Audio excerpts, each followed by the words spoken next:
So we are almost halfway through the Inner Healing Mastery course, and there is a question that comes up over and over again that I want to speak to today. And that question goes something like this.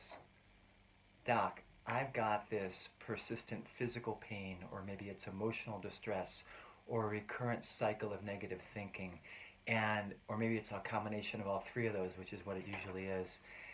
And I'm really suffering, and what technique can I use to fix it? I want to make it go away. That's the most natural question in the world to ask, and of course everyone asks that question. And the issue is that how do I fix it is the wrong question to ask. Why is it the wrong question? Because usually when we try to fix something, when we try to make something go away, it doesn't work. And when we try to push something away, it comes towards us. And that doesn't necessarily mean you're going to suffer for the rest of your life. But what it means is that we're dealing with inner stuff, and what we're after is inner transformation. And fixing is the wrong language. This is language of healing.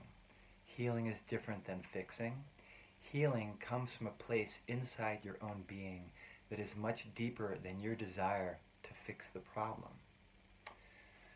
So let's unpack this a little bit. When I'm trying to fix something, I'm basically confronting it. I've got an aspect of will. I'm going to change it and I'm going to make it better.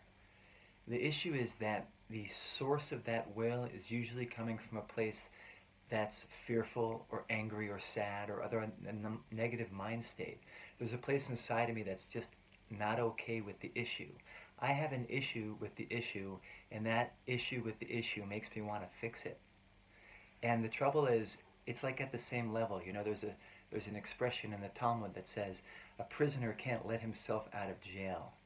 And what I'm suggesting is that the level at which I am in distress and in a negative, frustrated, struggling, distressed place, I can't actually transform the parts of me that are also negative and distressed. When I take this desire to fix that comes from a negative place inside of me, and I want to meet this part of me that's hurting, it's kind of like I'm just knocking against myself. And that's what creates more pressure and more distress and more turmoil and more suffering. We call it resistance. And resistance is part of the pain. That's why we work towards acceptance. But that's another aspect of this story.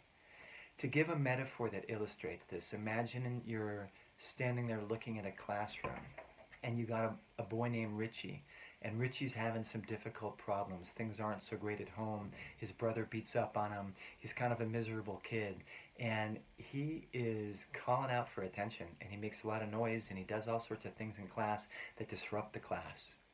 And there's another guy there, and his name is Bobby. And Bobby's one of Richie's classmates, and Bobby's getting pretty upset with Richie because he's disturbing the class and he can't hear the teacher. Bobby's scared he's not going to do okay on the test, and he needs to do okay on the test, or Bobby's scared he's going to get in trouble because of Richie making noise sitting next to him.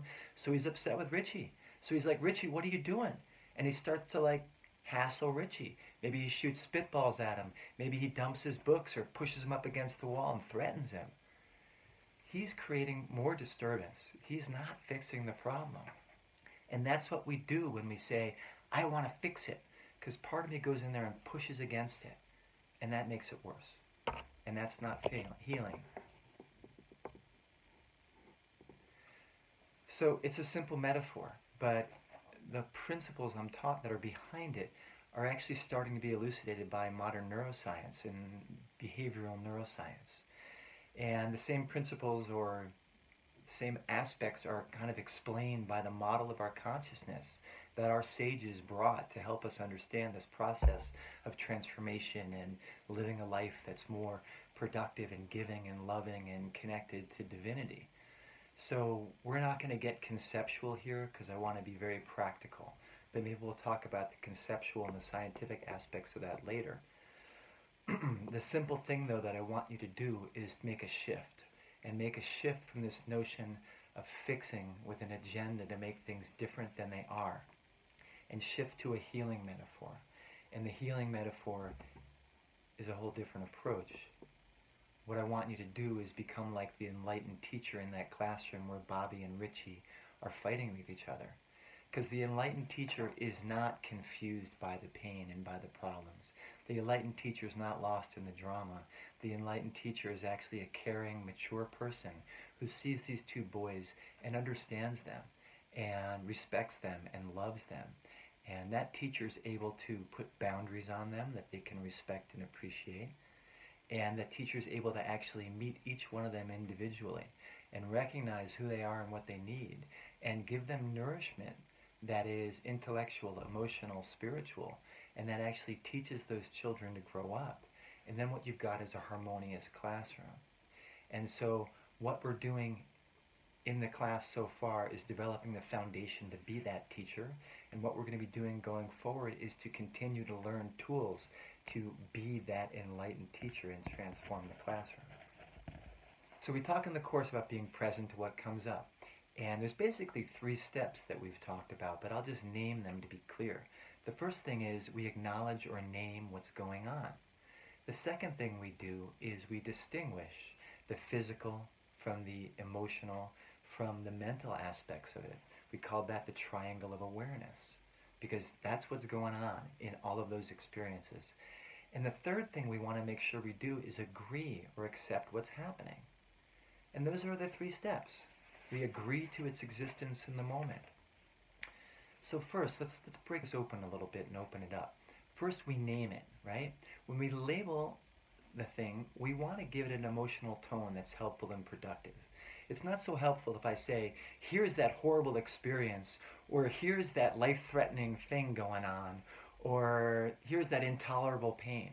What's much more helpful is if I say to myself, I'm having an unpleasant sensation, or I'm noticing unpleasant emotions. And the reason that's helpful is because the word unpleasant is true. It describes what's happening, but it describes it in a way that is emotionally more neutral, so that I'm not getting pulled into the cycle of reactivity and anxiety and stress from that thing. I'm labeling it. I'm a little distant from it. I'm having an unpleasant physical sensation. I'm having these unpleasant emotions. The I that is having or feeling or experiencing those things is separate from them, and thus it's bigger than them. It's not lost in them. And so this is part of how we relate to that experience like that enlightened teacher. So we name it an unpleasant sensation. The second part is about distinguishing physical, emotional, mental, and sometimes I might notice the emotions that are coming up around my pain. And then I might sit with those emotions. There might be further emotions underneath them. Frequently I'll feel anger, but if I sit with it for a bit, underneath the anger there might be sadness or there might be fear. And so those are all aspects of what's happening, because emotion is a layered process, and emotions beget other emotions. And then the other aspect is noticing the physical sensation and naming it for what it is. I've got a sharp, stabbing, aching sensation in my butt or my back or my arm, and being precise and discriminating about exactly what that feels like so that I know its particulars. So I've named the unpleasant experience, and I've noticed its physical sensations, and I've noticed its emotional aspects. And then I become aware of the thoughts that are generated, usually generated from the emotions themselves.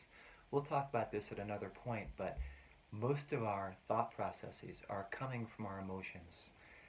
I feel fearful of this, and so I start to think things about it. Like, oh my gosh, I'm never going to get better. Oh my gosh, how am I going to be able to take care of my kids or fulfill my responsibilities? Or maybe I'm feeling angry, and that guy who did this to me, it's all his fault, or it's her fault, or whatever it is. The thought processes that spin around the experience, which don't really help us actually recover or heal from the process. So noting those and letting go of them, letting them come because they're going to be there, but not getting caught up into them and not getting sucked into them. And instead letting them go, letting the emotions go, letting the sensations go, staying anchored in my breathing, letting the thoughts pass like they're clouds on an otherwise clear day, and just being aware of that experience. When I make those distinctions, I'm getting more clear about what's really happening. What may have been an unconscious experience of like an overwhelming storm of pain and suffering is now an experience of I've got sensation and I'm feeling emotions and I'm having thought processes. And when I start to do that, I start to actually understand the cause and effect. I start to see the parts of that experience that maybe I don't need to invest so much energy in. I start to see the parts of that experience that need my attention and my care and my loving kindness. So I start to actually give myself a better way of relating to the old experience by being clear what's going on. I enhance my free choice. I'm stepping into that role of teacher who can actually, oh, I see and I understand what's going on. Maybe I can work with this situation. So after I'm acknowledging and labeling and distinguishing the physical and the emotional and cognitive parts. And I'm agreeing with the experience. And that word agree is a hard one because it's related to that word accept. And it's very easy for me to think, well, if I agree and accept this, then like I'm going to have it forever. But that's not what we're talking about. That's imagination. What we're talking about is right now, this is my experience. This is the flow of my experience, so I am agreeing with it because here it is. And it's what's up. I accept it because it's here and now. I have no idea what it's going to be like in the future, but right now this is what's happening. So let me be with it. And that's transformative. Because when I'm doing that, I'm actually stepping out of that agenda of fixing. I'm stepping out of that cruel pressure of needing things to be different than they are. And I think we experienced this a bit perhaps in that exercise about saying yes and no, right? And the idea is when we say no, something happens inside of us. We get constricted, and that's part of our suffering. So the idea is agreeing and being with what's happening.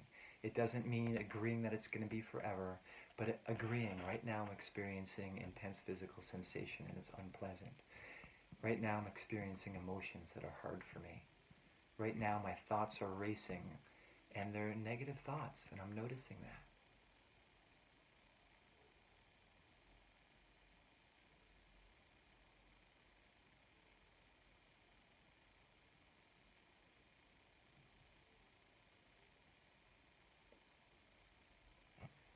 When I'm in the agenda of fixing, I'm like Bobby who wants to beat up Richie and tell him to shut up.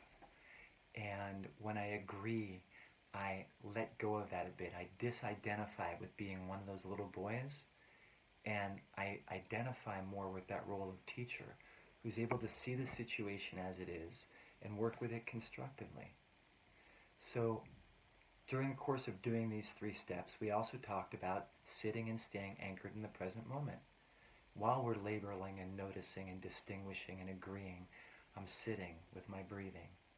And the idea is to give my breathing and my present moment awareness most of my attention, and to give a little bit of my attention to that experience that's unpleasant that's happening inside of me.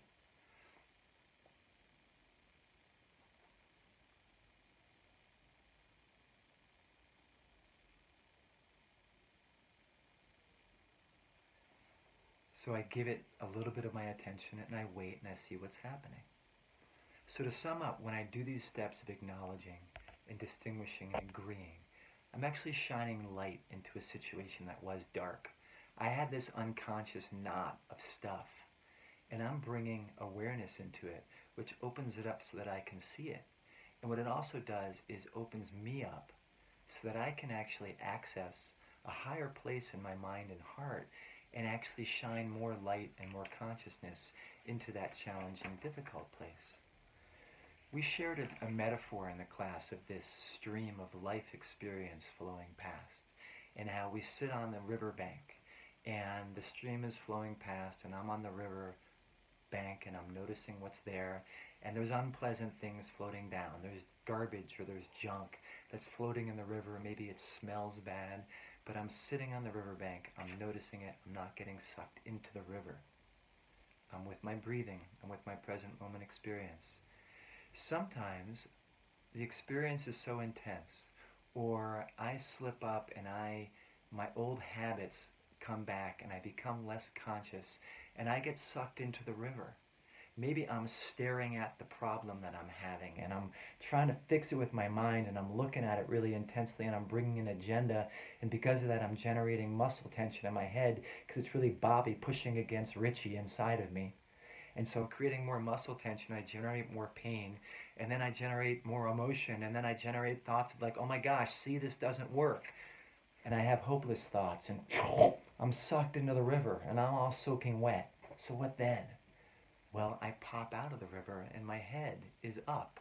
And my head comes out of the river, I'm aware that I fell into the river.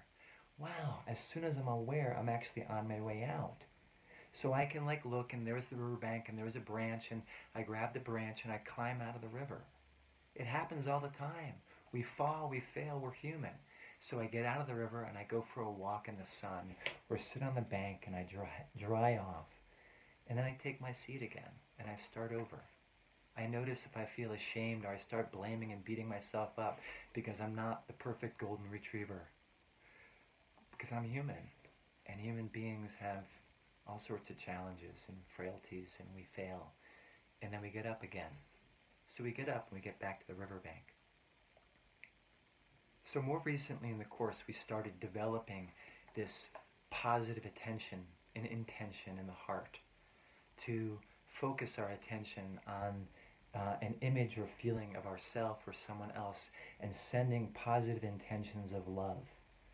That generates emotional energy. That generates biochemistry and neurologic activity that when we generate it, it's ours to use. And so for sure, depending on how we do that exercise, we can come up against resistance. It might be hard for me to send positive attention to myself, or hard to send positive attention to somebody else. The idea is that sometimes we want to work with that resistance as a constructive process of healing. But we also really want to do the practice and practice it in a way where we really generate that positive feeling. So choose the part that's easy and generate that positive heart energy, that caring, loving energy. Because that caring, loving energy is what we can use to relate to this difficult, painful aspect of our experience.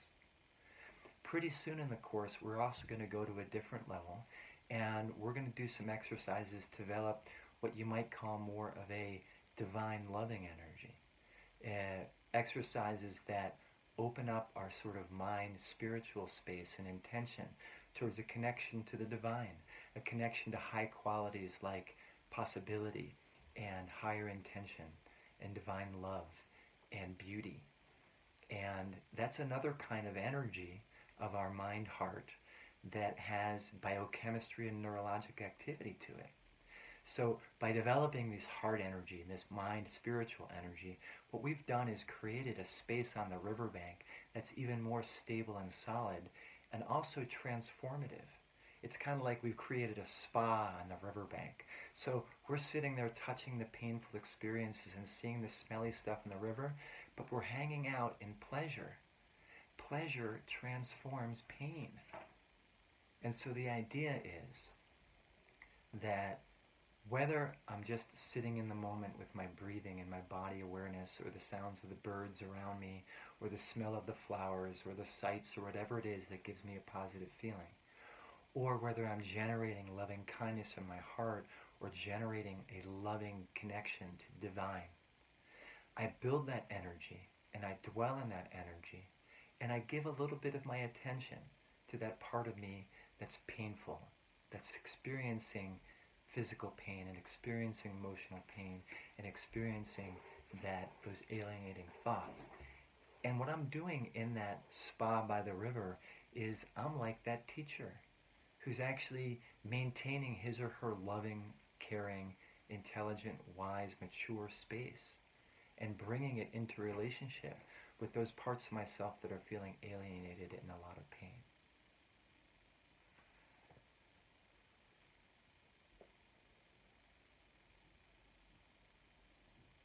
So in the end, the main thing is to practice. And we talked about noticing and labeling what's happening and distinguishing the physical from the emotional, from the mental aspects, and agreeing to the existence of that situation in the moment.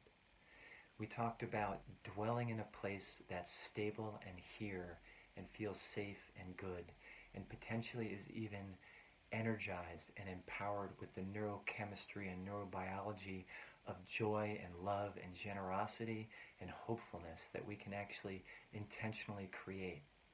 And we bring those two aspects together and we wait and we stay open to seeing something we never saw before and we see what happens.